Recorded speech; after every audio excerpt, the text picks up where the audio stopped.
où il y avait ce moment spécial dans la vie. On l'appelle l'heure de pouvoir, et c'est les 30 minutes juste après notre réveil, les 30 minutes juste avant de nous coucher. Et il faut s'assurer d'y insuffler de l'énergie positive, parce que si on ne le fait pas, on structure notre vie avec de l'énergie négative.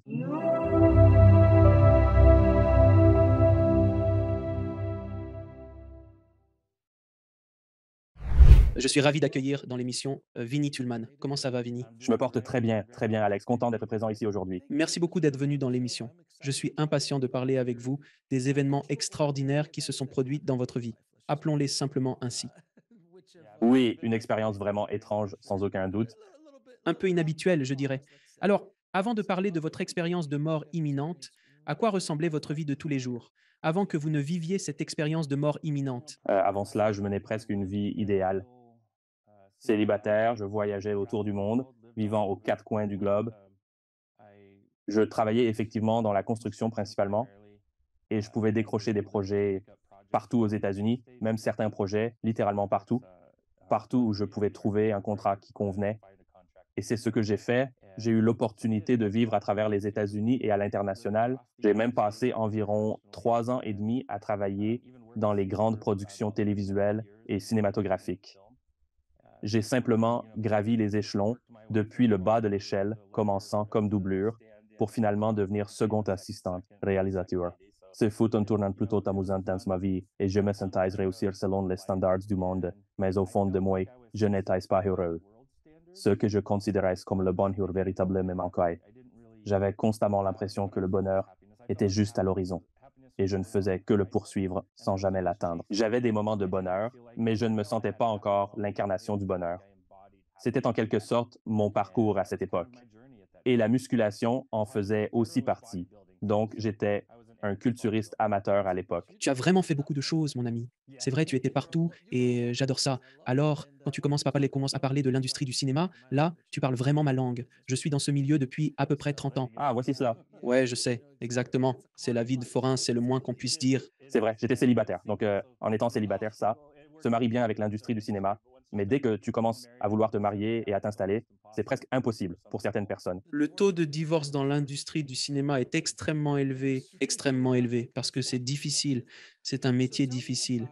Alors raconte-moi ce jour où tout a en quelque sorte basculé pour toi. Eh bien, le truc incroyable, c'est que mon pote et moi, on a obtenu des résultats étonnants avec le bodybuilding naturel grâce à un produit qui s'appelait Furno Dehydro. Tu pouvais l'acheter presque partout dans les magasins GNC ou les boutiques de vitamines, mais il était tellement populaire qu'il était en rupture de stock partout. Et on essayait de se le procurer. On s'est inscrit sur toutes les listes d'attente de la ville. On est allé en ligne pour essayer de s'inscrire sur d'autres listes. On arrivait à en avoir nulle part. Et on a découvert qu'il y avait un endroit en Thaïlande qui pouvait te l'envoyer. Alors on s'est dit, tu sais, j'avais vécu en Thaïlande pendant quelques mois, et là-bas, leur système de santé est assez occidentalisé. Donc je me dis, pourquoi ne pas en commander? Commandons donc une bouteille. Et c'est ce qu'on a fait. On l'a fait expédier jusqu'aux États-Unis. Mais le problème, c'est que toutes les instructions étaient rédigées en thaï.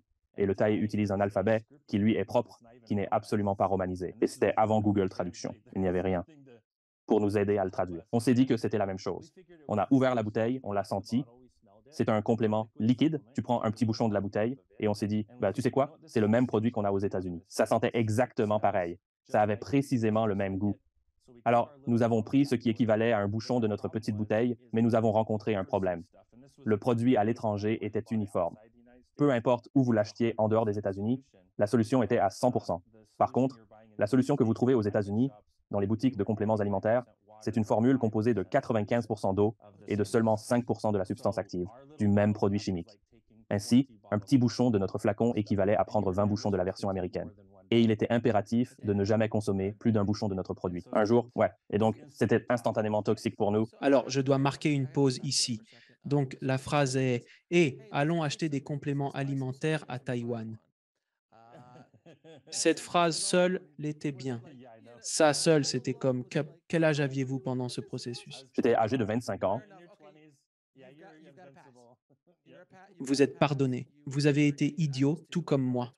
À l'âge de 25 ans, nous sommes tous un peu bêtes, de manière générale. De manière générale, je suis tout à fait d'accord. Je pourrais exprimer le point de vue masculin. Nous étions vraiment de parfaits idiots. Et vous savez quoi? Ou on pourrait dire que j'aurais pu faire quelque chose de similaire parce que Je faisais aussi de la musculation en amateur quand j'étais jeune. Je m'entraînais beaucoup et je faisais des trucs obscènes que vous pourriez trouver tout naturels, mais quand même, genre try me, essayer d'obtenir ce truc qui était des stéroïdes. D'accord. Alors, Mais qui pour n'est tous ceux pas qui des écoutent, quand vous stéroïdes? achetez des médicaments ou des Exactement, compléments alimentaires de exactement. Taïwan Le et que vous ne pouvez résultat, pas mais lire sans les les effets instructions, ne les secondaires. prenez pas. Ouais. Ouais, c'est la leçon à retenir. Ou alors, cherchez quelqu'un qui puisse vous traduire cela, quelqu'un en qui vous avez toute confiance, en qui vous pouvez vraiment compter. Voilà. D'accord. Donc vous consommez cette quantité toxique de ce complément, ce qui est en soi fascinant. Qu'est-ce qui se passe après cela?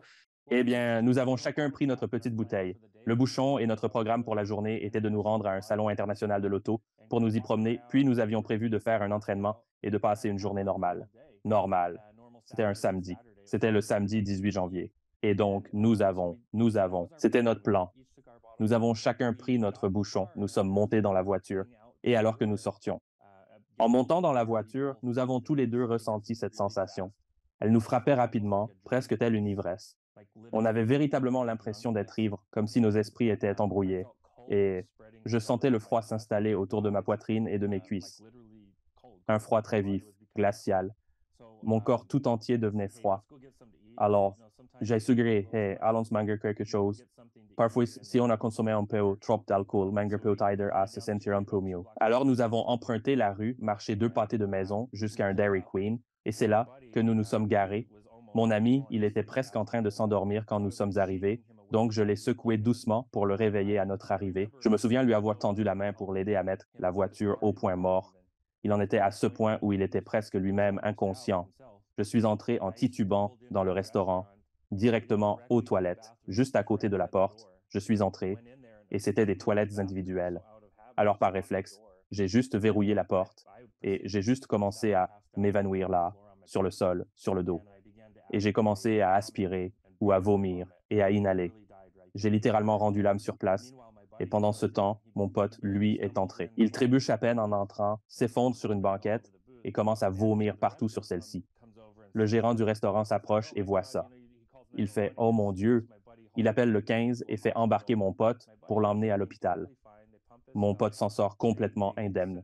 Il lui lave l'estomac, le traite avec une série de charbons actifs et il est libéré de l'hôpital dès le lendemain, sans aucun problème et sans séquelles durables. Mais pendant ce temps, personne ne savait qu'il y avait un autre type, moi, dans les toilettes, et j'étais littéralement là, mort, sur le sol. Combien de temps avez-vous été inconscient? Dès l'instant où mon ami est entré et qu'ils ont dû appeler les secours pour me dégager de cette situation, il s'est écoulé presque une heure. Ainsi, on peut affirmer qu'au minimum, pendant 45 minutes, en se basant sur l'estimation la plus conservatrice, car il y avait un intervalle de 45 minutes entre les coups de fil, entre le moment où l'appel a été passé au service d'urgence pour prendre en charge mon ami, et ensuite l'appel pour qu'ils viennent récupérer ce corps inanimé. Alors, d'accord, je comprends. Que s'est-il passé ensuite? Cela s'est donc passé ainsi sur le plan physique. Et après cela, quand avez-vous commencé à faire la transition? Alors, pour moi, de mon point de vue personnel, ce que j'ai pu observer, c'est que la pièce a commencé à tourner très rapidement dès que je suis entré dans cette salle de bain. J'ai eu cette impression saisissante que tout tournait à l'envers, littéralement, un peu comme dans les scènes de certains films. Vous savez, cette sensation étrange et déconcertante, c'était comme si le sol se mettait à trembler sous mes pieds, et cela ne concernait que moi. Bien sûr, juste l'instant d'après, je perdais connaissance. J'ai eu l'impression d'être enveloppé dans une sorte de fraîcheur électrique, et c'était vraiment semblable à un liquide, presque de l'eau, mais ce n'était clairement pas de l'eau, car je ne me sentais pas mouillé du tout. Mais je me sentais électrisé, littéralement, dans le bon sens, pas effrayant, simplement plein d'énergie. Cette vitalité, cette énergie incroyable. Sans aucune hésitation, je l'ai acheté. Je faisais de la musculation assez intensément. Mon corps était vraiment endolori. Et dès que je me suis immergé dans cette sensation de fraîcheur, 100% de la douleur a disparu complètement. Et je l'ai ressenti instantanément. Mais ensuite, j'ai aussi réalisé que j'étais entouré de rien, du vide, genre, je ne voyais rien. Je ne voyais que l'obscurité. Et soudainement, j'ai commencé à percevoir cette brume qui se trouvait devant moi, devenir de plus en plus nette et lumineuse, plus claire et plus brillante à chaque instant. Et ce que c'était cette scène, celle d'un restaurant, mais je regardais d'en haut, comme si je pouvais observer chaque recoin du restaurant, comme s'il n'y avait ni plafond, ni toit. Je voyais partout, chaque table, chaque convive. Je pouvais voir et entendre les pensées, les sentiments, tout ce que ressentait chaque personne présente dans cet édifice. Je percevais cela littéralement, les sentiments du cuisinier. Je pouvais percevoir les sentiments et les pensées du sous-directeur, du directeur et même des deux clients qui étaient en train de prendre leur petit déjeuner, cet homme et cette femme. Je pouvais saisir ce à quoi l'homme pensait, ce à quoi la femme pensait. C'était tout simplement si surréaliste. Et cela, grâce à mon expérience dans le cinéma. Je n'arrêtais pas de penser que je regardais un film. Je me disais, c'est très intéressant que le directeur, enfin, le numéro un, le directeur de la photographie, en fait, filmerait ça d'en haut. Genre, pourquoi déciderait-il ou elle de filmer ça d'en haut? Et puis aussi, pourquoi le réalisateur ou le scénariste pense que je suis censé entendre toutes les voix? C'est juste bizarre. Et moi, je suis là à essayer de comprendre du paradigme. Ça doit être un film. Et à aucun moment, je n'ai pensé que ce corps sans vie, c'était moi par terre, parce que moi, j'étais complètement là-haut. Moi, j'observais tout depuis là-haut. Il est impossible que moi, je sois en bas. C'est un peu comme si vous conduisiez sur la route et que vous voyez quelqu'un dans une voiture là-bas. C'est votre voiture. Et il porte des vêtements tout comme les vôtres. Vous savez, ce n'est pas vous, parce que vous êtes ici dans cette voiture, n'est-ce pas? Et c'est un peu ce que j'ai ressenti. J'avais l'impression que ce type porte des vêtements qui ressemblent aux miens. Il me ressemble un peu, mais ce n'est pas moi parce que moi, je suis là-haut.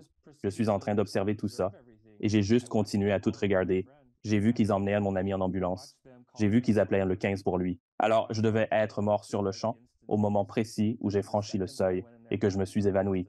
Je devais être décédé juste à cet instant parce que je les ai aperçus emportant mon corps. Et je savais sans comprendre, je ne peux expliquer comment, mais je savais qu'il allait survivre. Mais je savais que cet autre homme dans la salle de bain, il était vraiment dans de beaux draps, il était complètement fichu. D'accord. Et ensuite, qu'est-il arrivé? Alors, je les ai observés composer le numéro 17 pour la deuxième fois, et ils étaient en communication avec l'opérateur qui était en train de dire palper ces zones précises pour détecter le pouls. Le responsable, il ne souhaitait pas le faire lui-même, alors il a fait appel à son assistant manager, un jeune qui a entre 16 et 17 ans, et lui a ordonné hé, toi, tâte ici. Ainsi, il se tenait là, à lui fournir des instructions précises. Et au moment où elle a posé ses mains sur le corps, elle a immédiatement grimacé et s'est rétractée avec une certaine répulsion. Elle a exprimé non, c'est glacial, c'est vraiment trop froid. Et après avoir dit cela, l'opérateur a dit oh, ne touchez pas au corps, verrouillez la salle de bain, sécurisez la porte. Nous avons des secouristes en route et nous avons également prévenu la police. Alors, ils ont fait appel à tous les services d'urgence, les sollicitant d'arriver aussi vite que possible. Et peu de temps après, juste environ 5 minutes plus tard, une autre ambulance est arrivée sur les lieux, différente de la première. Cette seconde ambulance transportait une équipe composée de 3 personnes. Parmi eux, il y avait 2 secouristes chevronnés et un troisième membre, un secouriste en formation. Le novice était principalement présent pour observer et apprendre des plus expérimentés. C'est sa première semaine sur le terrain et il est censé principalement observer et assister. Et d'une manière ou d'une autre, je sais tout ça. Je le sais dès l'instant où ils arrivent. Je le sais.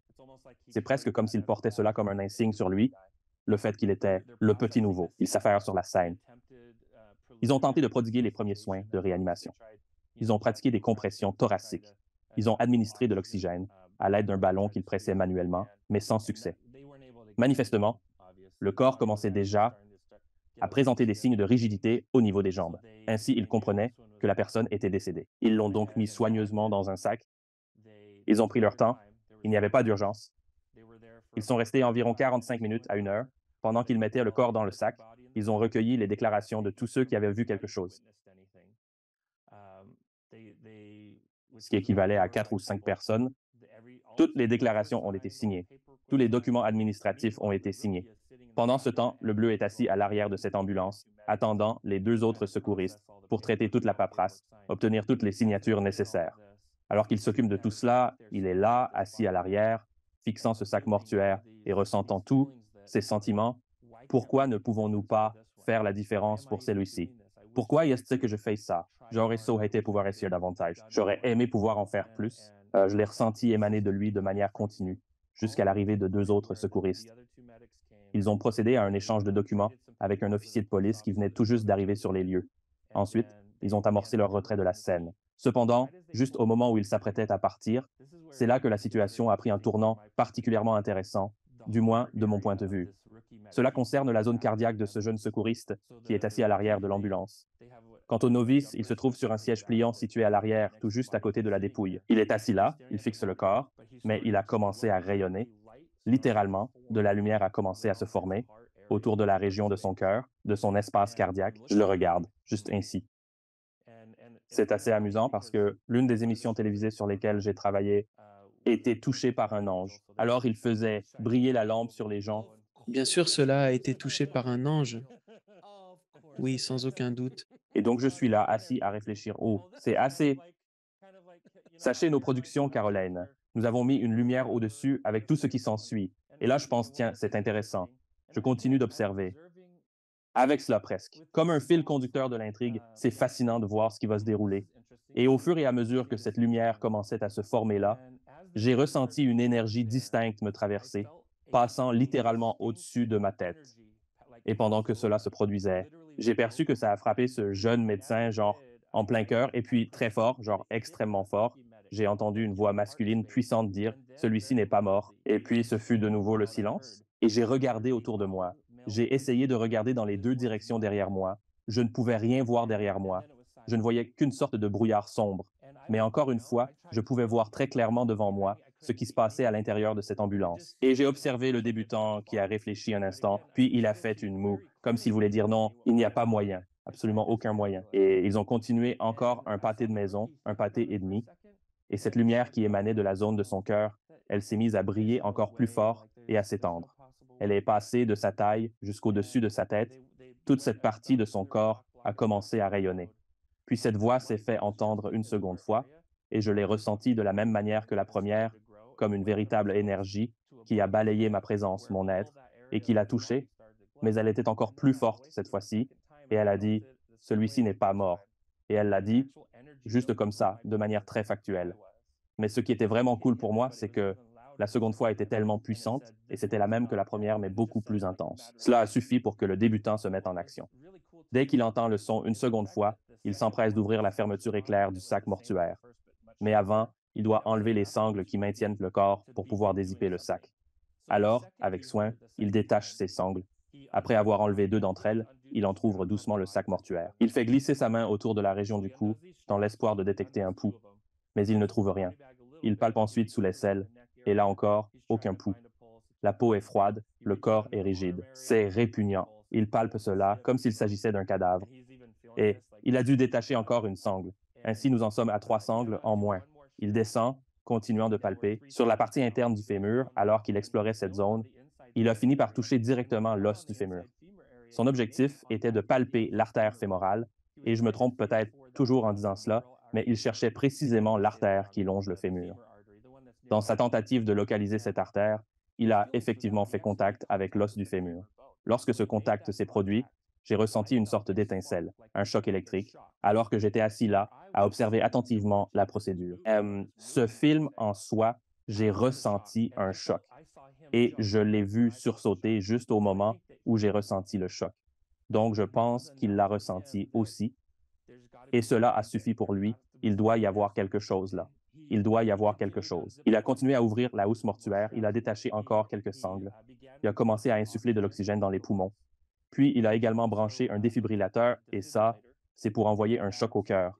Et quand il l'a branché, ça émet ce son d'alarme, juste avant de délivrer le choc au corps. Pendant ce temps, les deux autres secouristes expérimentés, ils étaient plongés dans une conversation sur le sport. Ils réfléchissent au match à venir, préoccupés par ceci et cela, car il est imminent. Le match majeur de la NFL de cette époque avait lieu le 18 janvier 2003. Alors qu'ils échangeaient sur le sport et d'autres sujets, l'alarme du défibrillateur s'est soudainement mise à sonner. Ils se sont tous deux retournés pour observer ce qui se passait.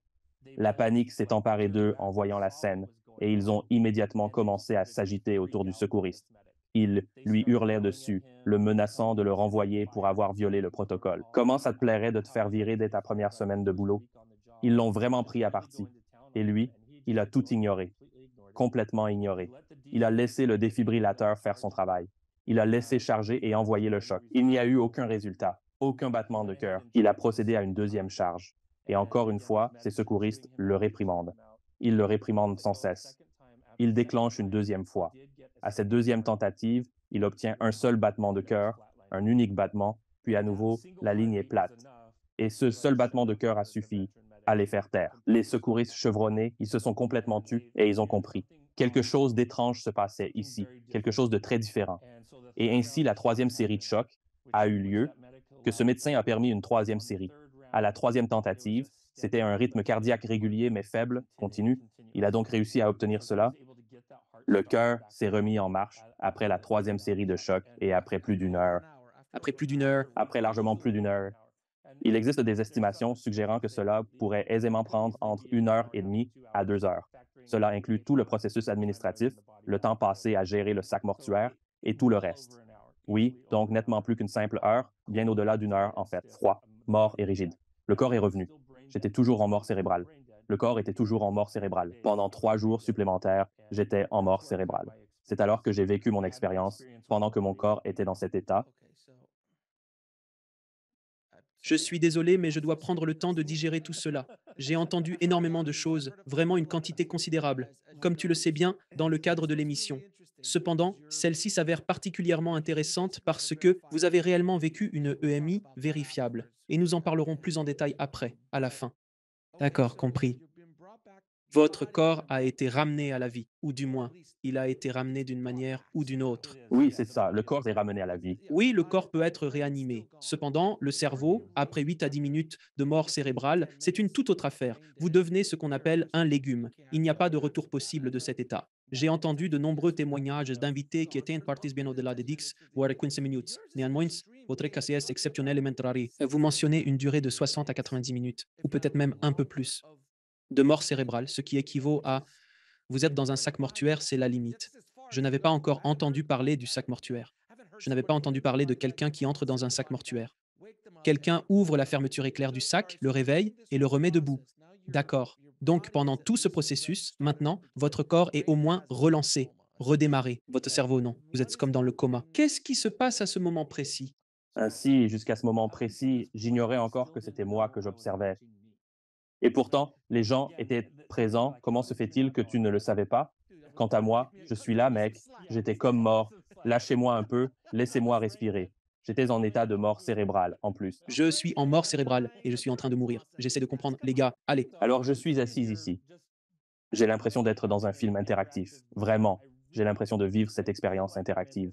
Et c'était avant la sortie des grands jeux vidéo, mais ça ressemblait à ce qu'on appellerait un jeu vidéo aujourd'hui. C'est ce que ça m'a fait ressentir. Je suis là, assis, à regarder tout cela se dérouler. Je les ai observés. Une fois qu'ils ont réussi à faire repartir le cœur, un miracle secondaire. Le premier, c'est ce médecin qui écoute cette intuition qui te guide et passe à l'action. Il aurait pu être licencié sur le champ. En vérité, il a rencontré de sérieux ennuis, vraiment.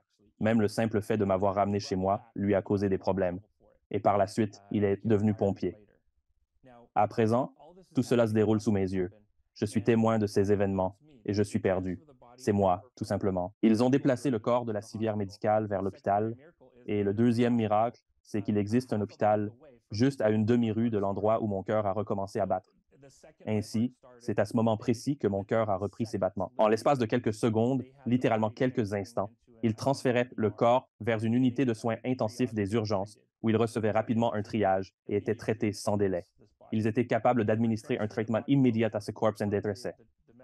Avec agilité, ils déplaçaient le corps de la civière médicale à celle de l'hôpital. Tout au long de ce processus, le corps lui-même était pris de violentes convulsions et de crises, témoignant de la gravité de son état. Je suppose que cela doit être la norme. Je ne sais pas vraiment. Ce n'est pas mon domaine d'expertise. Mais cela ne m'a pas plu. Je trouvais cela répugnant. C'était horrible de voir ce corps ainsi. Ils devaient passer par tout ça. Et ils ont attaché le corps parce qu'ils devaient intervenir dessus. Ils ne pouvaient pas travailler dessus tel quel. Ils remuaient constamment. C'est pourquoi ils ont attaché ses jambes. Ensuite, ils ont attaché son bras droit. Ils ont tenté d'attacher aussi le bras gauche. Or, je suis gaucher. Et encore une fois, j'étais culturiste. J'étais vraiment fort. Je les ai sentis attacher mon bras gauche. Et en fait, tellement fort, je me suis senti résister. Et j'ai regardé. J'ai regardé le corps céder, le gauche, la sangle qu'ils tentaient d'utiliser afin d'attacher le bras. Alors, ils sont allés chercher quelque chose de plus grand, une sangle de jambe. Et avec cette sangle, ils ont solidement attaché mon bras gauche. Et c'était le tout premier indice que j'ai eu, que ce que j'avais vu, ce que j'avais observé tout ce temps, n'était autre que ma propre mort. Et ce fut un moment extrêmement effrayant pour moi, car j'ai un esprit fort, j'ai toujours possédé un esprit très robuste, et je suis extrêmement doué dans les domaines scientifiques, notamment en physique, en mathématiques et dans des matières similaires. Mais je suis là à essayer de comprendre comment ai-je pu ignorer que j'étais mort. Comment ai-je pu être si ignorant au point de ne pas réaliser que cette expérience que je vivais était ma propre mort? Et donc j'avais ces pensées qui me rabaissement, du genre, tu es vraiment un idiot.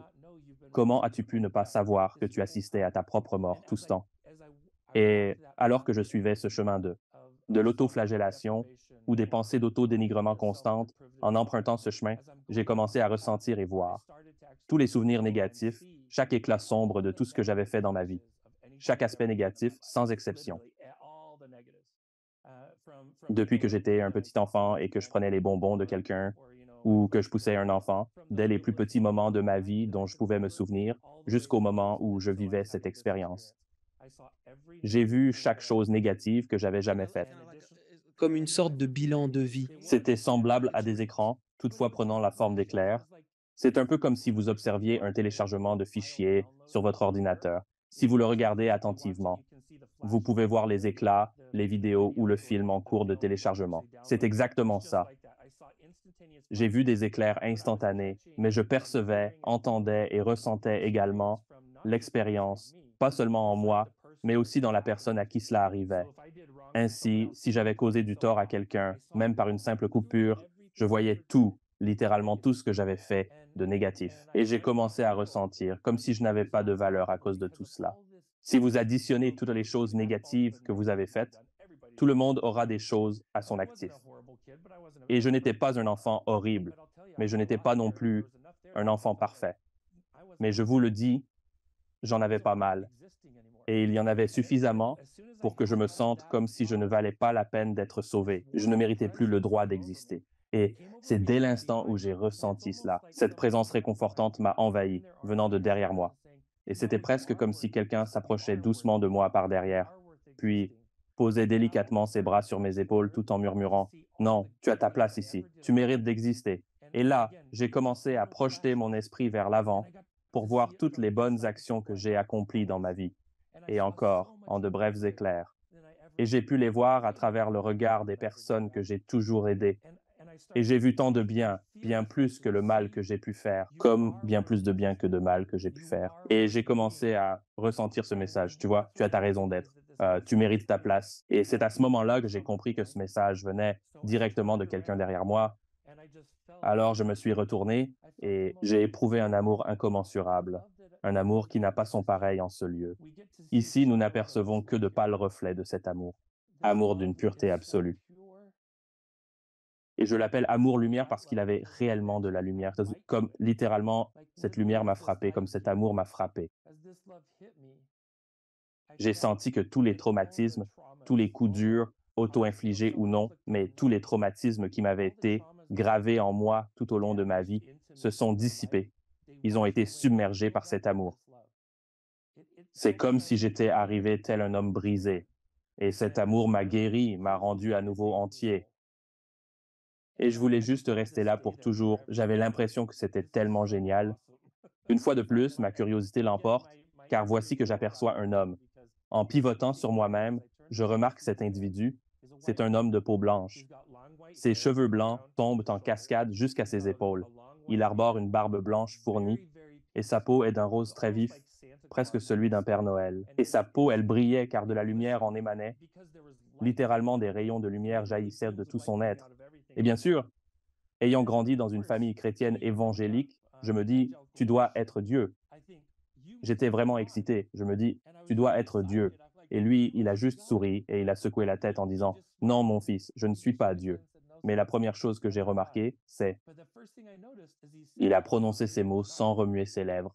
Je viens de le comprendre, bien que je l'ai perçu dans le ton de sa voix. Et puis, ma question complémentaire, ou plutôt ma réflexion personnelle, fut, oh, alors tu dois être Jésus. Bien que tu n'en aies pas l'allure, tu dois être Jésus. Il a de nouveau ri et haussé les épaules avant de répondre, non, mon fils, je ne suis pas Jésus. Je m'appelle Drake. Drake est mon nom, et je suis ici en tant que ton guide. Mon rôle est de t'assister. Je suis là pour t'aider à atteindre la destination que tu désires. Je suis capable de t'aider à retourner dans ton corps, à reprendre ta vie physique sur Terre, ou bien je peux t'aider à voyager vers l'endroit de ton choix. C'est spécial d'entendre quelqu'un dire ça. Je me demandais où est-ce que je désire vraiment aller. Je savais avec certitude que je ne voulais pas retourner sur Terre. J'en étais sûr, je ne voulais pas y aller. Ça évoquait de la douleur, de la souffrance. C'était horrible. Et je pouvais sentir, percevoir que tout cela, l'amour qui émanait de lui était puissant. Je sentais que je venais de là où il appelait sa maison. Alors, je lui ai dit, je veux aller chez toi. Et il m'a expliqué avec douceur que c'était aussi chez moi, que j'en venais aussi. Ainsi, il pouvait me ramener à la maison, là où nous appartenions. Et j'ai dit, oui, absolument, c'est là que je veux aller. Je veux rentrer à la maison. Et il m'a expliqué que ce n'était pas seulement un voyage de la terre au paradis ou dans le confort de son foyer. Il m'a expliqué que le foyer est un endroit tellement différent que de la terre, que j'allais devoir entreprendre un voyage énergétique, ce qui signifie que j'allais devoir élever mon énergie à un niveau tellement élevé pour pouvoir être chez moi, parce que le foyer est un espace d'énergie très élevé. Je ne pouvais pas simplement y aller avec ma basse énergie terrestre. Je devais vraiment élever et amplifier cela pour correspondre à l'énergie du foyer. Sinon, je ne pourrais pas y exister. Alors, il allait m'aider dans ce voyage et c'est là que j'ai failli sortir ma carte chrétienne. Et là, je me dis, bon, je suis chrétien, j'ai été baptisé, j'ai été sauvé, je prends les devants, je considère le Christ comme mon Seigneur et Sauveur. Vous devriez donc me laisser entrer au paradis. Je suis en règle. Vous devriez me laisser entrer au paradis. Et il a ri une troisième fois, faisant signe que non, mon fils. Il a exprimé ainsi, je suis reconnaissant que tu possèdes tout cela, que tu l'aies intégré dans ta croyance. Cependant, je tiens à ce que tu comprennes que notre intention est de t'aider à approfondir tes connaissances. Nous sommes ici pour te soutenir, poursuivre plus loin sur ce chemin de la compréhension, afin que tu sois prêt à rentrer chez toi, car chez moi, il y a une compréhension bien plus élevée que tout ce que ma religion a pu m'enseigner au sein de l'Église évangélique. Alors je l'ai fait. J'ai commencé mon processus de cheminement. Je pense que finalement, tout est question d'amour. Tout est question d'amour. Je suis sûr que la première chose que je dois faire, c'est apprendre à aimer. N'est-ce pas, Drake? Et il rit de nouveau. Je l'ai pas mal fait rire. Évidemment, tu lui fais un numéro de stand-up. Mais il a expliqué que l'amour est en réalité extrêmement important. Et cet amour est le système dans lequel nous existons ici, que cela est l'amour. Mais l'amour en soi n'est pas la première chose que je dois incarner. J'ai réellement besoin de me défaire de tous les différents aspects de qui je suis et de qui j'étais dans le domaine terrestre. Et il fallait que j'accède à un moi authentique, un seul moi authentique. Et une fois que je pouvais entrer dans cet espace, d'être véritablement authentique, alors je pouvais commencer mon voyage. Mais tant que je n'atteignais pas cet espace authentique, je ne pouvais pas commencer à construire qui je suis et où je devais aller. Cela m'était étrange. Personne n'était jamais venu me dire d'être authentique, vraiment authentique. Ce mouvement pour l'authenticité n'existait pas vraiment à l'époque. Tout le monde pensait que nous étions tous authentiques de manière naturelle. Mais il m'a aidé à voir que j'avais un aspect différent de moi-même, qui se manifestait quand j'étais en famille et avec des amis, et un autre aspect qui ressortait quand j'étais avec des collègues ou avec différentes personnes à l'église. Je veux dire, j'avais tellement de facettes différentes dans ma personnalité que je devais les éplucher toutes et voir ce qui était vraiment à l'intérieur. Et Drake m'a aidé à comprendre que dans cette vie, nous arrivons extrêmement authentiques et juste avant de partir, de nous en aller, nous partons très authentiques. Alors ce sont toutes ces années entre les deux. Nous devons nous améliorer pour nous permettre d'être authentiques. Et il a expliqué que lorsque nous sommes authentiques, nous sommes vulnérables, mais nous ne pouvons pas grandir si nous ne sommes pas vulnérables. Alors, si nous repoussons sans cesse la vulnérabilité dans notre vie, nous repoussons sans cesse la croissance. Et c'est dans nos moments de vulnérabilité, nos moments authentiques, que nous avons la possibilité de réellement grandir. Mais bien sûr, la toute première chose que j'ai absolument dû apprendre, c'était comment être authentique. Tous ensemble. C'était la chose la plus importante pour moi. Mais cela restait tout de même de l'autre côté. Oui, oui, toujours. Toujours de l'autre côté, mais quand même, bien avant que je n'entre réellement au paradis. Mais en résumé, Drake a fini par me faire découvrir 10 principes essentiels. Il ne les nommait pas de cette manière, mais en définitive, c'est bien ce qu'ils représentent.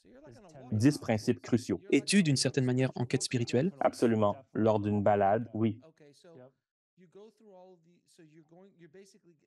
C'est aussi une première pour moi. Je n'avais jamais entendu ça avant. Vous obtenez formé en définitive, ou tout du moins rééduqué, en quelque sorte, parce que vous savez tout cela au niveau de l'âme, mais il faut en quelque sorte se le rappeler avant même de pouvoir revenir dans la pièce. C'est une affirmation juste, n'est-ce pas? Oui, absolument. Et il était nécessaire que oui, il fallait que je l'accepte, vraiment. Je n'avais pas à le comprendre totalement. Je n'avais pas à le digérer ou l'assimiler totalement. Que ces principes, il me suffisait simplement d'être prêt à les accepter.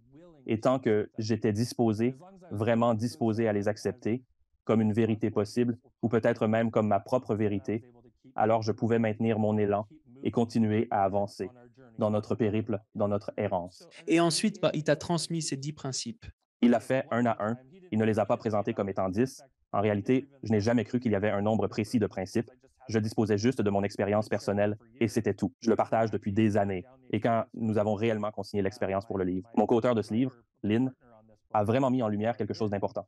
Il était tout excité et m'a dit: Wow, mec, regarde, il y a 10 principes ici. 10 principes totalement distincts. C'était donc la première fois que je prenais conscience qu'il y avait effectivement 10 principes bien distincts. Et voilà que je partage cette expérience depuis maintenant, 20 ans. Pouvez-vous nous donner quelques-uns de ces principes pour nous donner un avant-goût de ce qui se trouve dans le livre? Oui, donc je vais vous énumérer les 10 points et je vais expliquer en détail chacun d'entre eux. Pour le numéro 2, il s'agit de comprendre le but de l'existence. Et cela est très important.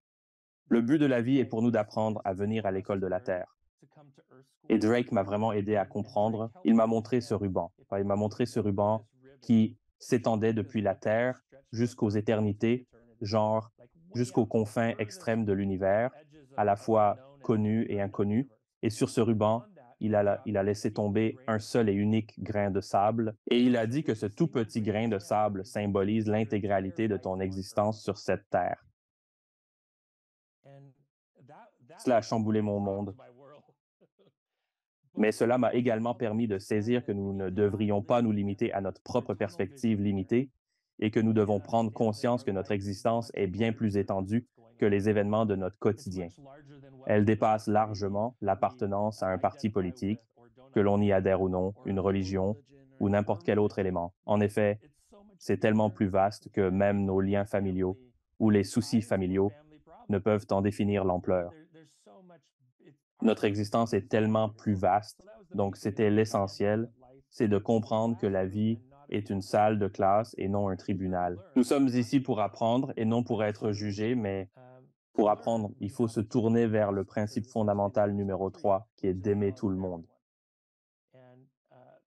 Celui-là a été facile pour moi, je le fais. J'aime les gens, j'aime tous les gens.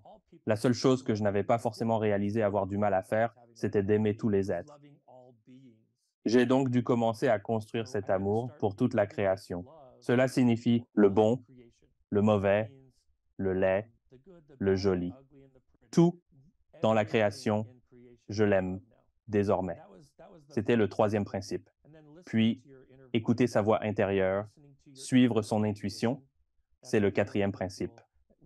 Chacun de nous a de l'intuition. Nous en sommes tous pourvus. Mais beaucoup d'entre nous, nous nous présentons au service au volant de la vie. Nous commandons au haut-parleur, nous disons, Dieu, voilà ce que je veux. Et puis nous rentrons directement à la maison sans nous arrêter. Et ce qui se passe, c'est que nous devons laisser de l'espace. Nous devons laisser du temps pour que Dieu réponde ou se manifeste dans nos vies. Et c'est ça. Ce principe, c'est d'écouter notre voix intérieure. Cela représente, à mes yeux, l'un des enseignements les plus essentiels que j'ai retenus. Je suis devenu vraiment doué pour ça maintenant, et j'aide aussi les autres à le devenir, à écouter leur propre intuition, à entendre leur propre voix intérieure, parce que Dieu nous parle constamment si seulement nous choisissons d'écouter.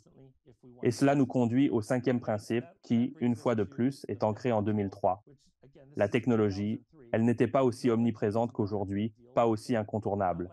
Mais il m'a été enseigné très clairement, j'avais besoin d'eux.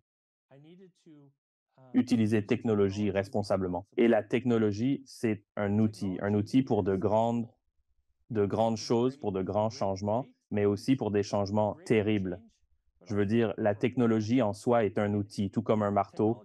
Euh, Elle peut servir à construire une maison ou elle peut être utilisée pour tuer des gens. Il est essentiel de veiller à utiliser la technologie de façon responsable et de ne pas permettre qu'elle s'immisce de manière invasive dans notre vie de tous les jours, mais plutôt de maintenir une relation saine et empreinte de respect avec la technologie. Et cela m'a conduit à mon principe suivant, qui est de se libérer des préjugés, une chose que je croyais avoir déjà maîtrisée. Je le disais justement à Drake, je suis la personne la moins préjugée que tu pourras jamais rencontrer. J'ai deux sœurs adoptives qui sont coréennes et je pensais sincèrement que j'étais leur protecteur, même s'ils étaient plus âgés et ils étaient probablement plus mes protecteurs que je ne l'ai jamais été pour eux. Quand j'étais petit, je pensais toujours, je me battrai pour eux contre quiconque est préjugé ou raciste à leur égard, j'irai les affronter. Je les mettrai KO, les enverrai à l'hôpital, peu importe, n'est-ce pas? Je me voyais comme ce dur à cuire. Alors j'ai dit à Drake, je suis la personne la moins préjugée qui soit. Et il me dit, si c'est le cas, que ressens-tu à propos des gens préjugés? Et ce fut un autre moment de révélation pour moi.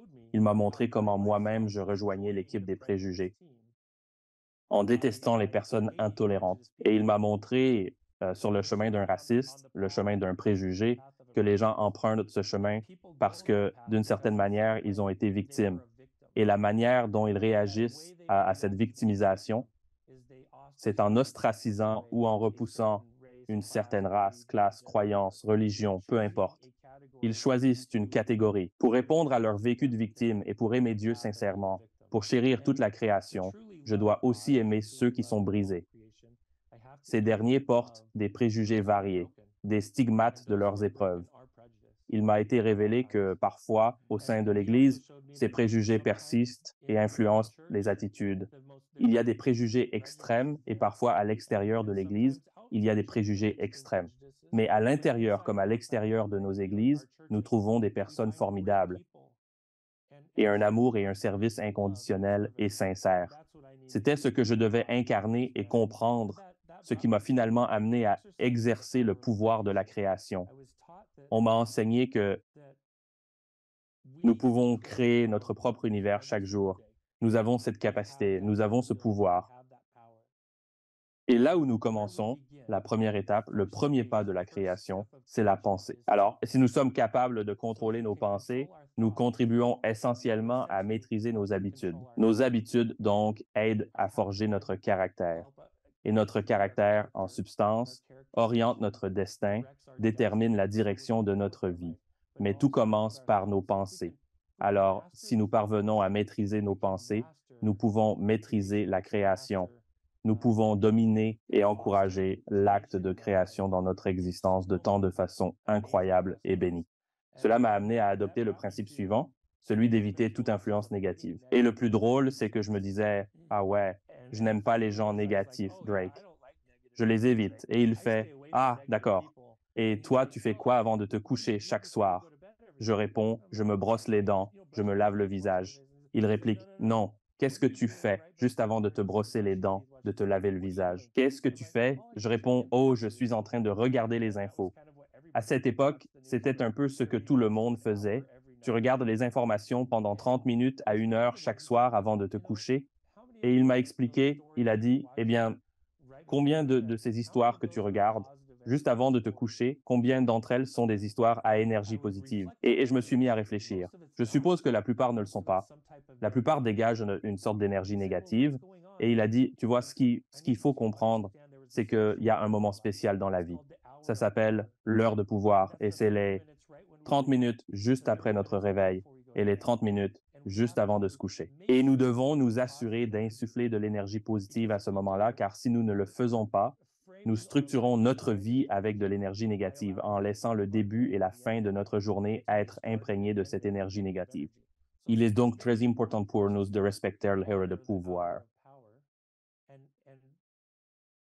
Éviter les influences négatives, euh, plus précisément durant ces instants de l'heure de pouvoir, mais également tout au long de notre existence, nous aspirons à esquiver les influences négatives car ces dernières finiront par orienter et exercer une influence sur nos existences. Et nous croyons, nous allons souvent regarder quelque chose en streaming pour nous divertir sans jamais nous interroger sur l'impact que cela peut avoir sur nous, que cet impact soit négatif ou positif.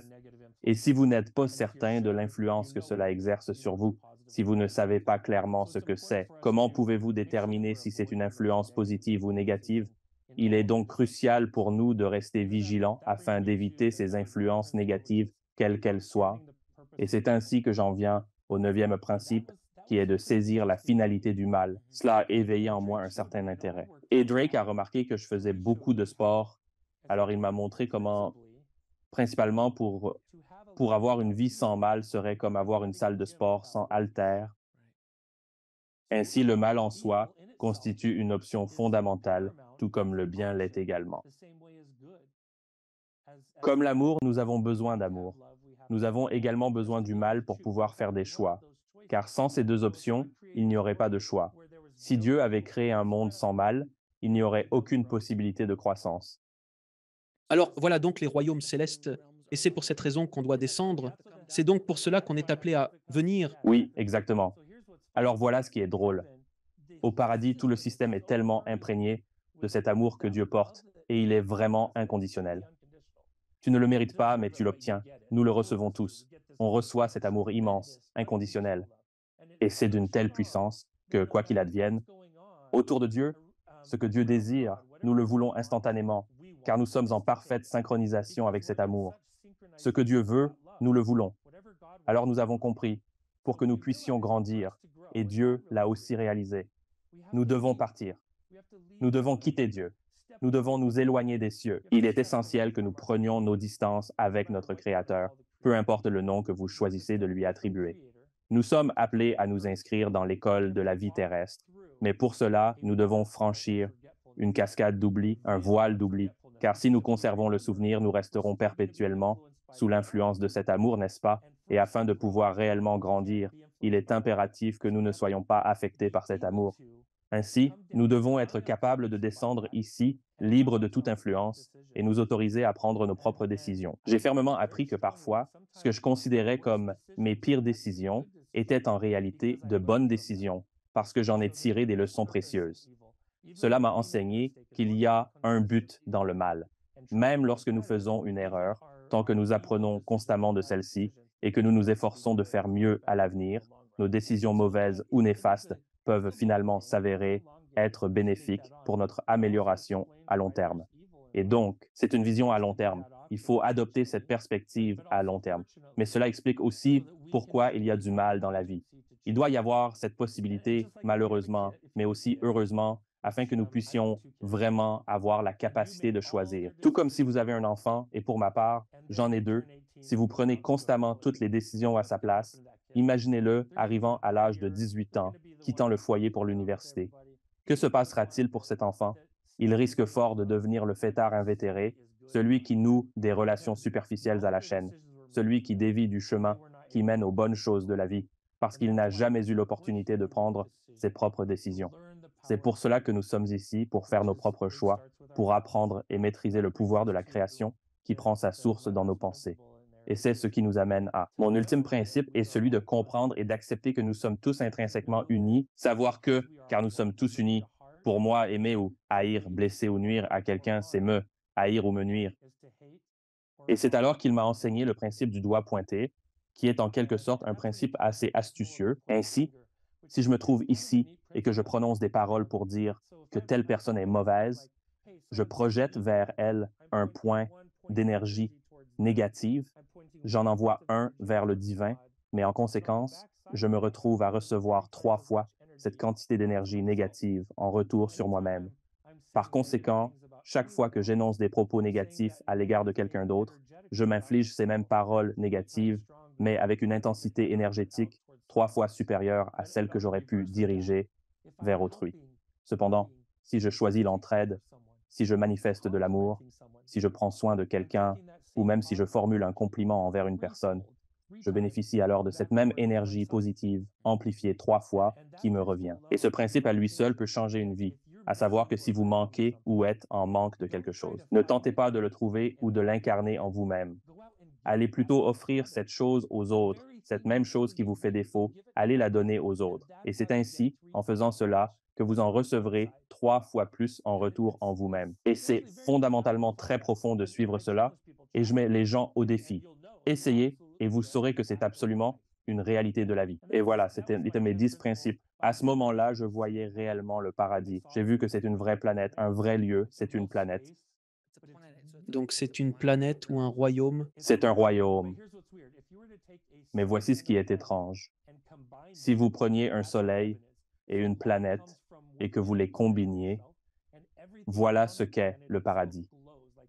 Ainsi, la lumière émane de l'intérieur de la planète elle-même, et tout sur la planète brille, comme si cela émettait de la lumière. Donc ici, dans notre royaume, nous avons un soleil qui est extérieur à nous, qui projette sa lumière sur nous. Et c'est le reflet de cette lumière qui nous permet de percevoir les couleurs. C'est inusité que ça fonctionne ici, mais il n'y a pas de soleil externe, c'est un soleil interne. Donc le soleil vient de l'intérieur. C'est pour cela qu'il y a tant de couleurs qui existent là-bas, des couleurs qui ne peuvent exister, parce que la lumière vient de l'intérieur. Ce n'est ni réflexion ni réfraction.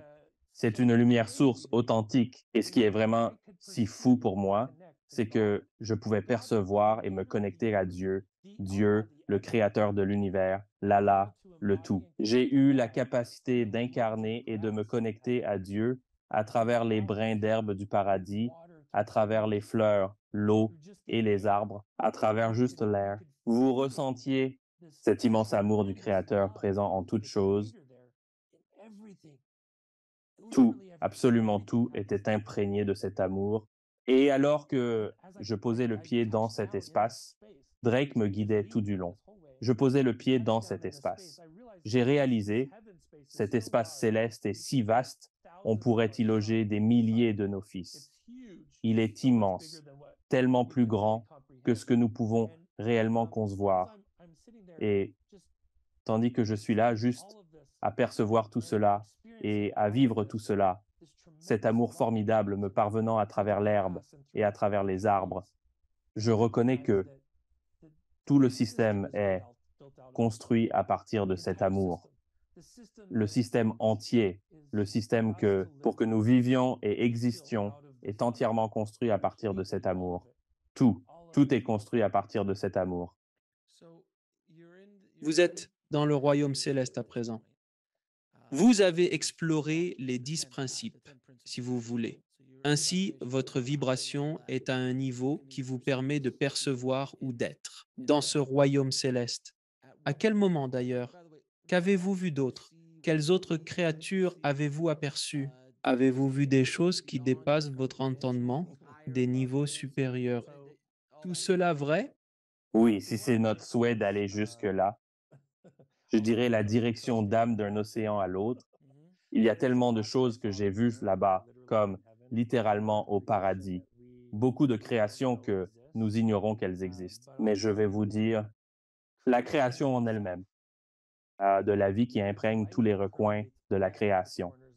La vie. La vie intelligente, oui, bien sûr. Ainsi, là où il y a de la vie intelligente, il y a nécessairement des êtres. Et même au sein du ciel, j'ai observé principalement des humains, mais je vous assure, il existe tant de formes de vie là-haut. Et j'ai vu, la chose la plus cool que j'ai vue, c'est des gens y venant de notre futur là-bas, qu'ils étaient déjà au paradis. Et là, j'ai vu des gens de notre époque, mais j'ai également aperçu des individus de notre passé lointain, tous réunis là-bas au paradis. C'est à ce moment-là que j'ai commencé à comprendre.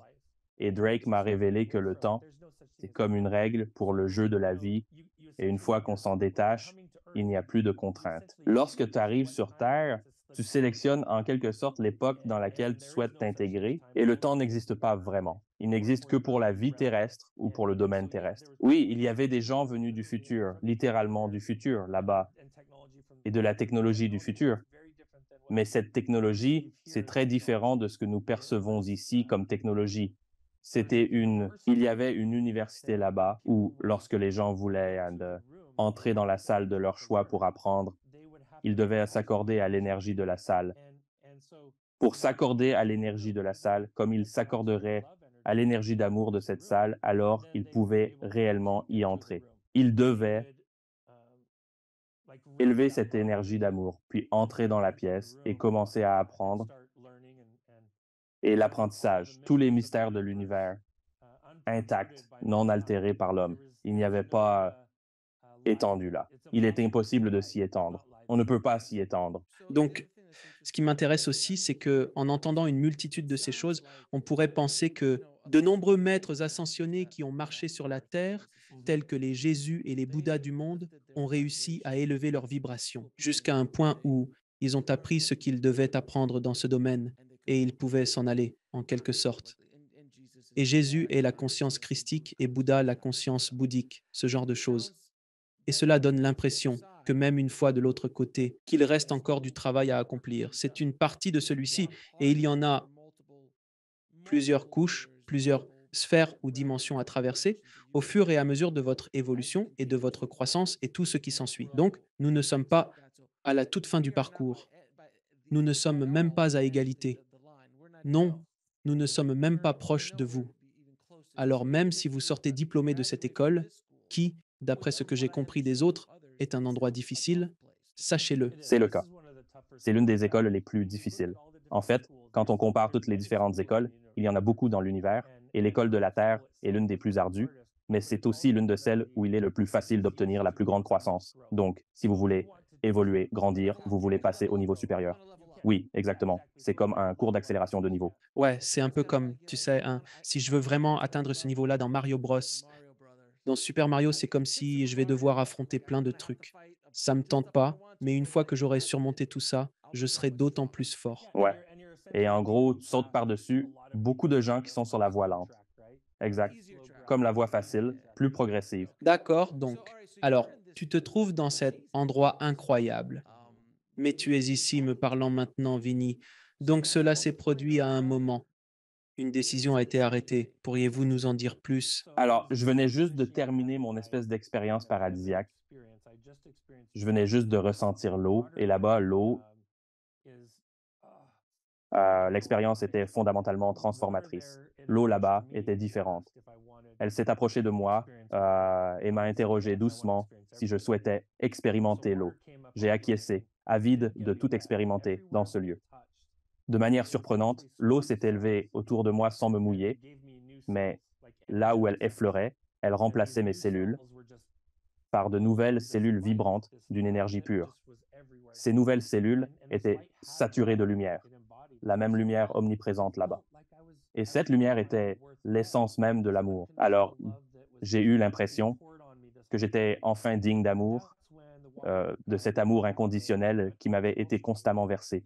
Et c'est à ce moment-là que l'eau s'est retirée pour retourner à son petit cours, et moi, je rayonnais de cet amour. Je me sentais simplement éclatante. J'avais l'impression que de la lumière émanait de moi, enfin. Et c'est là que Drake s'est approché de moi. Et il a étendu sa main vers moi, puis il a dit Vinny, en la posant doucement sur l'une de mes épaules. Il a répété Vinny, ça va être difficile, mais ça vaudra vraiment la peine. Il m'a pris dans ses bras pour un câlin. Nous nous enlacions. Comme nos deux lumières, lui, il était incroyablement lumineux. Il brillait d'un éclat intense. Quant à moi, j'étais nettement plus terne, moins éclatant. J'étais le J'étais sans aucun doute le petit bout de ces deux bâtons de lumière. Lorsqu'on nous mettait côté à côté, notre lumière combinée devenait comme quatre ou cinq fois plus puissante que chacune de nos lumières prises séparément. Et je vivais pleinement cette expérience. Un amour inconditionnel. Il me guérissait et cela me transformait. En effet, j'ai grandi, j'ai vraiment grandi. J'ai été assez maltraité durant mon enfance et j'avais encore de nombreuses zones d'ombre en moi. Même au paradis, ces blessures persistaient à se manifester en moi. Et à chaque petit endroit où se trouvaient ces dommages, cet amour s'insinuait doucement et me murmurait je suis désolé que cela te soit arrivé. Sache que je t'aime. Je regrette que cela te soit arrivé, mais regarde comment cela t'a aidé à grandir. Vois que même tes épreuves les plus difficiles t'ont appris à écouter et écoute comme cela est beau. Et pendant que je témoignais de tout cela, soudainement, avec une grande intensité, j'entends mon frère de ce monde, il se met à réciter une prière. Et je regarde autour de moi, je ne le vois pas, mais je l'entends comme s'il parlait à mon oreille. Je l'entends réciter cette prière, et c'est une prière particulière que, dans certaines croyances, on récite pour quelqu'un qui est en train de mourir. Et il prie afin que je puisse être sauvé et que je puisse revenir. Et je ressens toute la force de l'amour que mon frère éprouve pour moi, que j'ignorais jusqu'alors. Nous avons 2 ans d'écart et nous avons toujours été assez proches en taille. Alors on se battait beaucoup, on se disputait beaucoup et on luttait beaucoup. On a cassé plein de petits objets précieux de maman dans la maison. Mais je vous assure, je pouvais sentir son amour pour moi. Je percevais intensément combien il désirait que je réintègre mon corps. Et à partir de là, j'ai plongé mon regard dans celui de Drake et j'ai juste ressenti le, la compassion de l'éternité là. Et en un instant, je suis passé de voir Drake à boum. Je me suis réveillé à l'hôpital. Je me suis réveillé. Pour moi, c'était quelques secondes plus tard, comme une seconde après. Mais en réalité, mon frère avait dit cette prière au-dessus de mon corps à l'hôpital, aux alentours de 21h30, 22h le soir. Et je me suis réveillé à 01h11 du matin. Donc, je me suis réveillé à 01h11. J'étais extrêmement claustrophobe parce que qui nous sommes spirituellement est nettement plus imposant que ces petits corps. Je me sentais comme si j'étais une orque ou une baleine, tout juste entassé dans une petite boîte de sardines. Aussitôt réveillé, j'ai arraché de moi tous les appareils médicaux. Et à l'arrière de mon livre et sur mon site Internet, vous pouvez voir des photos de mon assistance vitale avec des tubes émergeant de partout sur mon corps. J'ai tout arraché, absolument tout. J'ai retiré chaque tube de ma gorge, de mon nez, de tous mes cathéters, de mes perfusions. J'ai tout arraché. Et puis, je me suis simplement tenu là, nu, haletant, respirant difficilement, comme si j'essayais de ne pas. J'avais cette sensation que je devais exploser pour libérer toute cette énergie contenue en moi, d'être enfermé dans un corps si petit, ce corps physique. Et puis, j'ai remarqué que toutes ces alarmes se mettaient à sonner dans ma chambre. Alors, je suis allé les débrancher. Alors, quand quelqu'un est arrivé, Donc, cette scène se déroulait à 1h11 du matin, dans un hôpital qui baignait dans le calme le plus total. Sur l'ensemble de l'étage, il n'y avait que 2 infirmières présentes et l'établissement lui-même n'abritait qu'une poignée de patients. C'était un hôpital tout juste sorti de terre, flambant neuf. Et là, en jetant un œil autour de moi, je me suis soudain rendu compte de ma nudité, ce qui m'a poussé à fouiller en vitesse dans un placard pour y dénicher quelques blouses. Je les ai rapidement enroulées autour de ma tête pour me couvrir et je me suis éclipsé. Je suis sorti de ma chambre et j'ai regardé des deux côtés. J'ai vu qu'il y avait un ascenseur vers l'une des extrémités, puis j'ai commencé à marcher. J'ai commencé à accélérer le pas, me dirigeant vers l'ascenseur à une allure presque trottinante. Juste comme j'arrivais à l'ascenseur, un cri perçant a fendu l'air. Il provenait de derrière moi. Sur le moment, je me suis dit oh merde. Je me suis retourné précipitamment et là, il n'y avait absolument personne. Pourtant, le cri semblait émaner de ma propre chambre. Une infirmière avait dû y entrer et pousser ce cri d'effroi parce que la chambre était déserte et que tout le matériel médical était déconnecté. Elle a probablement pensé que quelqu'un avait subtilisé le corps pour prélever des organes ou quelque chose d'aussi sinistre. Alors elle aperçoit ce qu'elle aperçoit, puis elle se tourne vers la porte et interpelle l'autre infirmière qui travaille avec elle sur le même étage. Cette dernière accourt, l'air paniqué. Elle fouille partout, visiblement affolée. Elle ne saisit pas où j'ai bien pu disparaître. Et moi, je suis là, pressant à nouveau le bouton pour faire venir l'ascenseur. Il semblait que le temps s'était figé, bien que ce ne fût sans doute que l'affaire de quelques secondes. Finalement, elles quittent toutes deux la pièce, elles jettent des regards alentour, puis, soudain, elles se retournent toutes les deux vers moi et poussent simultanément un cri de surprise. Et là, j'étais genre, ça m'a fichu une sacrée frousse. Elles se sont précipitées vers moi, là, genre, mais qu'est-ce que vous faites? Vous ne pouvez pas faire ça. Et je l'ai fait. Je les ai suivies jusqu'à la chambre. Elles m'ont fait rester dans ma chambre. Je ne voulais pas qu'on me pose de nouvelles perfusions. Je ne voulais rien sur moi, sauf ce petit truc, semblable à une chaussette pour doigt, qu'elle glissait sur mon doigt, et dès qu'elle détournait le regard, je le retirais aussi.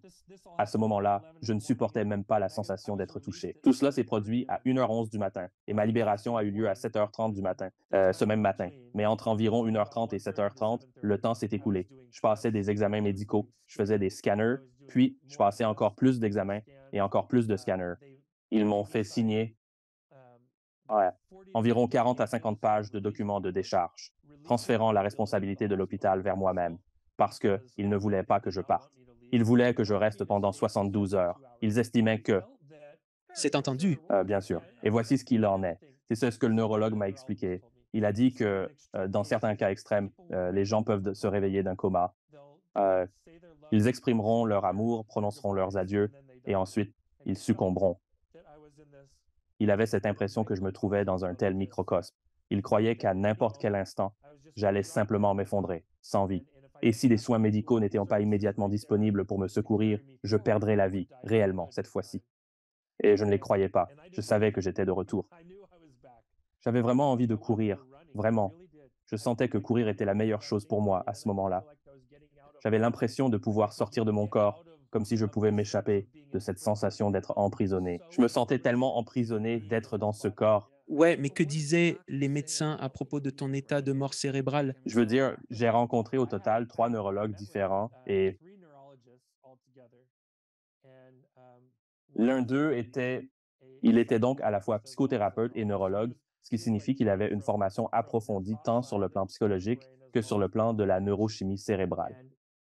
Il était le plus gentil et il m'a dit, Vinny, ce qui se passe, c'est que ton cerveau a ce blackout et tu as aussi cette palette de ton imagination. Et la palette de l'imagination va venir combler tous les vides. Alors il m'expliquait que tout ce que j'avais perçu pendant mon absence n'était que mon imagination, qu'il fallait que je l'ignore.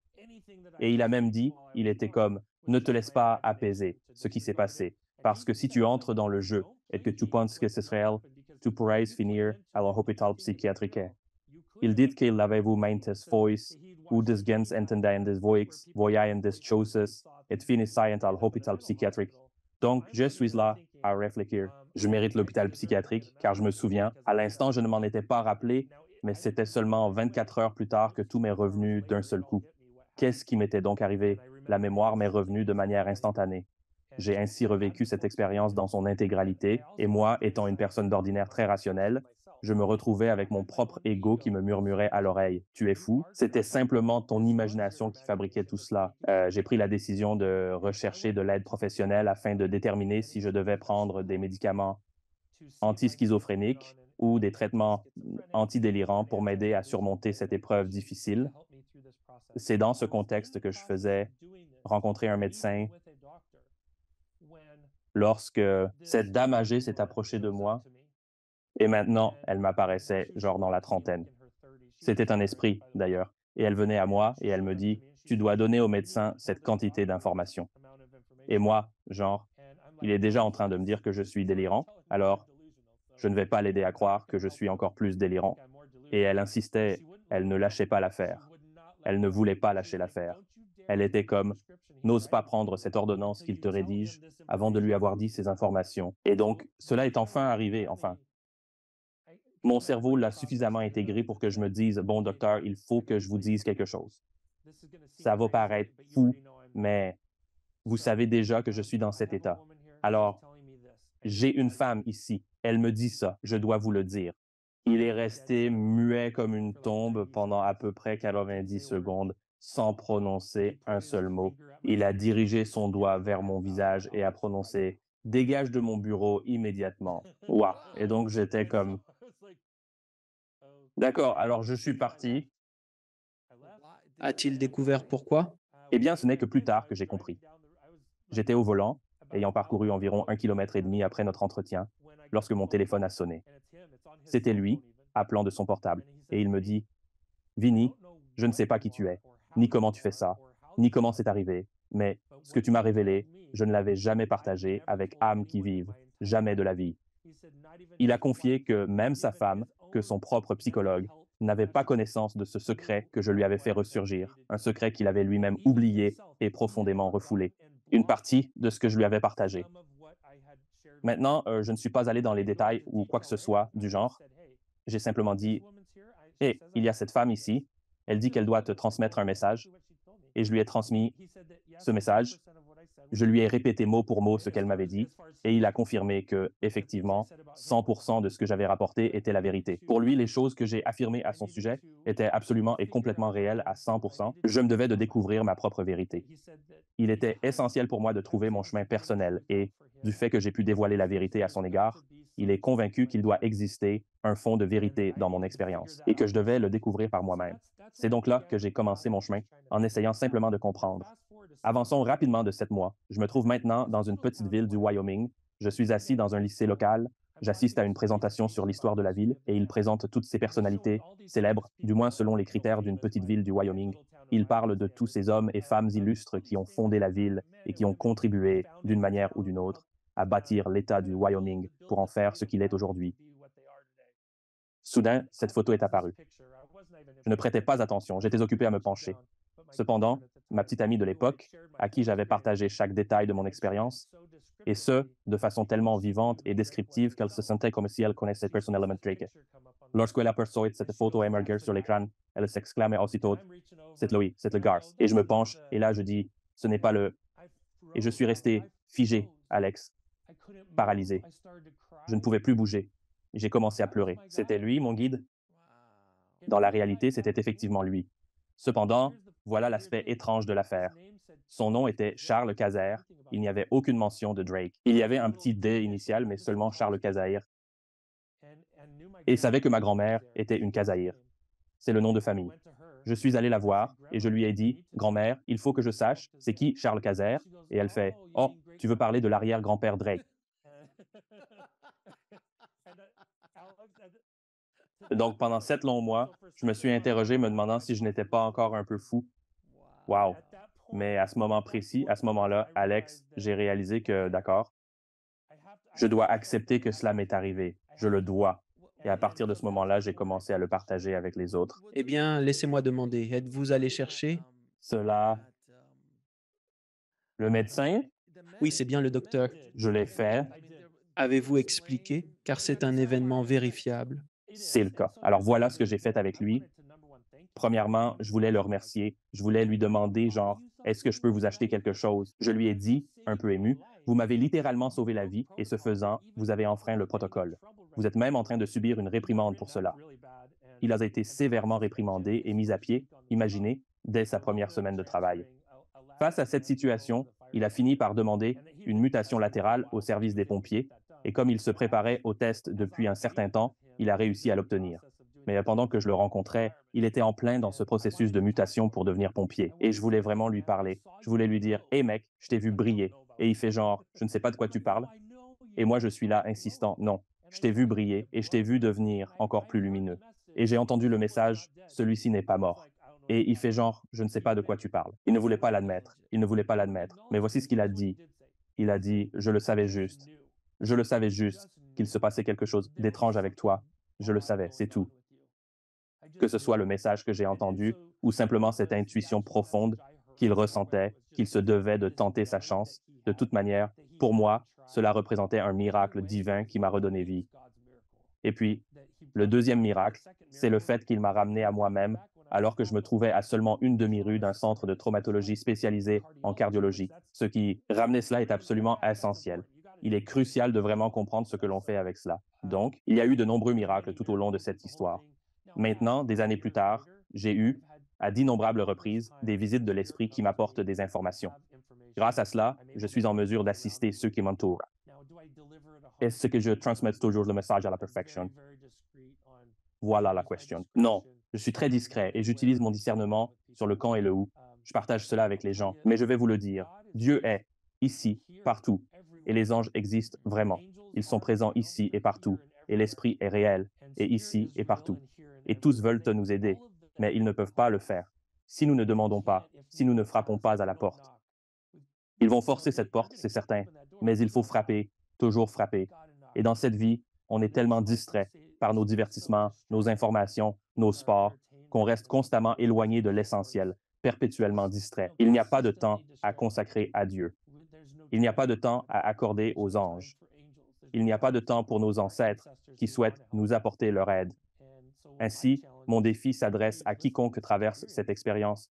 Si vous êtes cette personne qui recherche de l'aide, qui aspire à l'influence de Dieu, qui désire ardemment Dieu dans sa vie, peu importe la manière dont vous invoquez Dieu, cela m'est indifférent, et Dieu lui-même ne se préoccupe pas de la façon dont vous l'appelez. Dieu aspire à établir une relation personnelle avec chacun d'entre vous.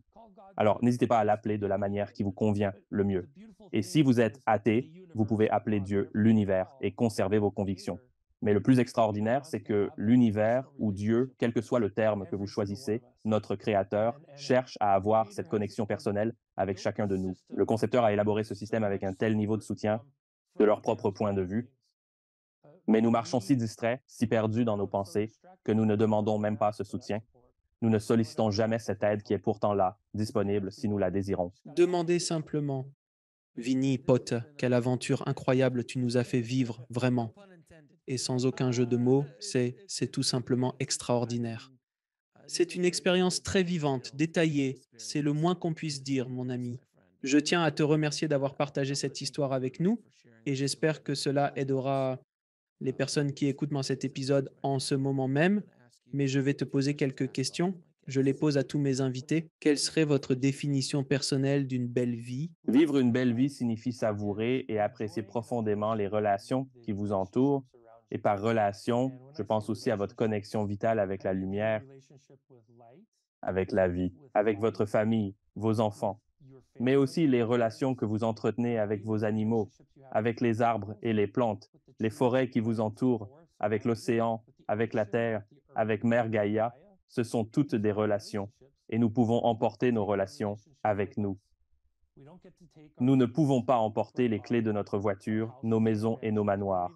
Nous ne pouvons même pas emporter une seule pièce d'or. Nous ne pouvons rien emporter si ce n'est nos relations, l'énergie de ce sur quoi nous construisons, de qui nous sommes, notre véritable nature, que nous emportons avec nous. Alors prenez le temps. Il est essentiel d'honorer, de construire et d'entretenir de bonnes relations avec tout, y compris avec les forêts et les arbres. De cette manière, vous créerez un espace sacré, un lieu où Dieu pourra se révéler. Quelle est votre définition de Dieu? Wow, c'est comme si j'adore vraiment ça. C'est parce que Dieu est tellement indéfinissable, n'est-ce pas? Car Dieu, c'est absolument tout. J'aime penser que Dieu est tout ce qui existe, mais Dieu est aussi l'hymne.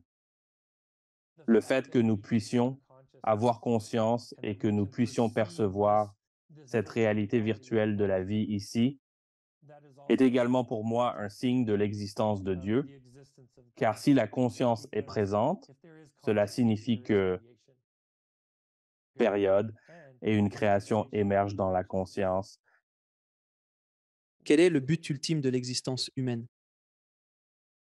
Pour grandir, d'accord, il faut venir à l'école de la Terre, soulever les poids des choix, le bien et le mal, escalader l'échelle intérieure, l'échelle de Jacob, pour passer de l'espace de la peur de faible densité à l'espace de haute densité du Créateur, ses étendues et dimensions.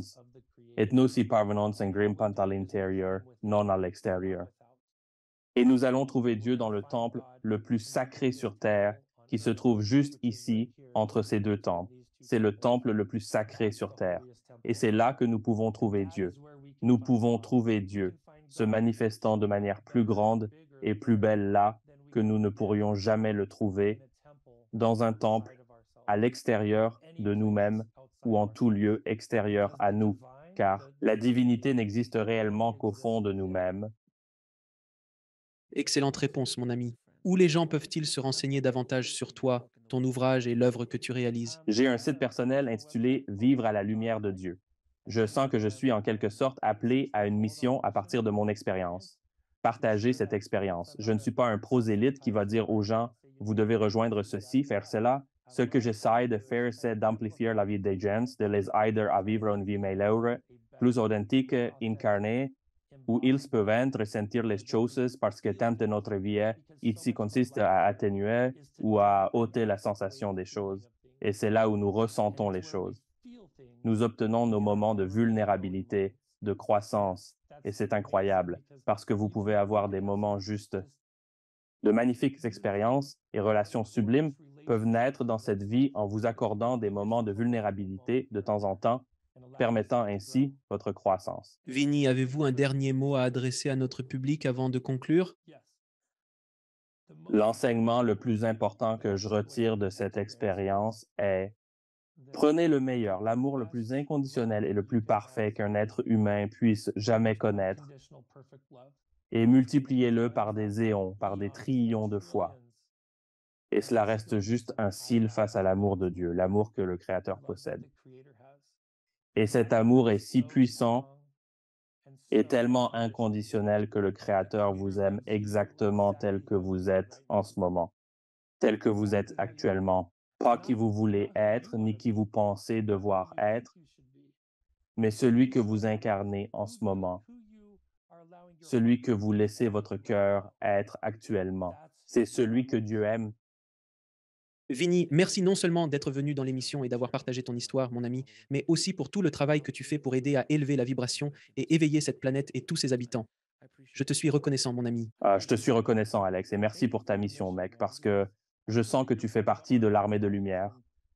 Et je dirais même que tu es un capitaine dans cette armée de lumière, parce que tu es là, en première ligne, à mener le bon combat, à être une bonne influence. Parce que dans cette heure sacrée de puissance, les gens regardent tes vidéos, et cela aide à élever leur fréquence, renforcer leur énergie d'amour. Et pour moi, mon frère, tu es sur un chemin divin. Alors merci, merci pour ce que tu fais. Je t'apprécie beaucoup, mon ami. Merci de regarder. Cliquez sur une des vidéos ci-dessous pour poursuivre votre voyage et n'oubliez pas de vous abonner.